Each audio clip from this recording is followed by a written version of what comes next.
See, there was never a deal. There was no deal. There wasn't a deal before the election. The media all came together and parroted the White House line that there was a deal. However, no one had voted on the deal. And when they did vote on the deal, 4 different unions said, hell no. They didn't want nothing to do with this. So now, after Joe Biden has had all the accolades for getting the deal done, then goes through an election where he outperforms expectations, now they let us know that there was no deal, and actually, sorry, so sorry, there might be a strike. Now, we are in the midst of a tough time economically. You may have noticed this. Inflation is going through the roof. You may have noticed this.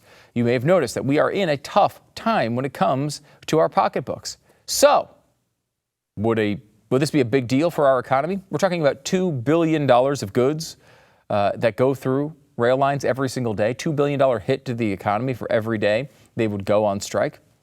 They may go on strike now because there never was a deal. That was all BS the entire time. Now, one thing that's important to understand is, yeah, there's a lot of unions involved in this, and many of them have agreed to this. However, 4 of them haven't. And you might say, well, who cares if only 4 of them, I don't know, if there's more that do agree, what's the big deal? The problem is, if even one, they don't need all 4, if even one of them holds out and says, we're not going along with this deal, all of the unions have to strike in unison. That's the way this works. They're standing together. They're unions. They're not thinking individually. We've encouraged them to think collectively. So if one of these unions says no, 4 of them have already, if one of them continues to say no, then we get a strike as early as December 5th. You may note that that's pretty close to Christmas time. So, sorry kids, no presents under the tree this year. Sorry about that, and I'm going to tell my kids that, honestly, whether the rail thing happens or not. Sorry kids, no tree, no presents, bah humbug. This is kind of a big deal, right?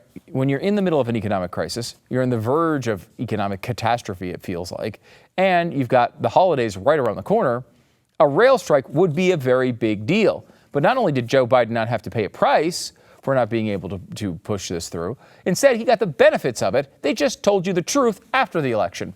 That's nice and convenient, isn't it? How do unions get away with this? They do it all the time. Why do unions never receive any of the blame for these problems?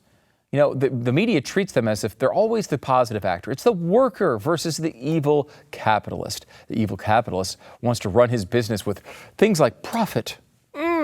I can't believe those bastards are motivated by profit. Only a bad person would be motivated by profit.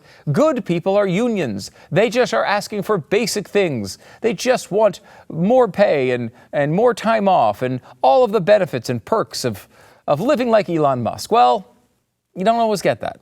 Work kind of sucks sometimes. You got to show up on time. You got to show up and do your job. And sometimes it's not the most rewarding thing. Sometimes it's not all that pleasant. Believe me, I work here, and I work with people like Jeffy. So I know work can be very, very difficult, but that doesn't mean I unionize. No. I take my job seriously. I come in and I do it, and then I get the heck out of here before Jeffy can talk to me in the hallways. That's the way America's supposed to work.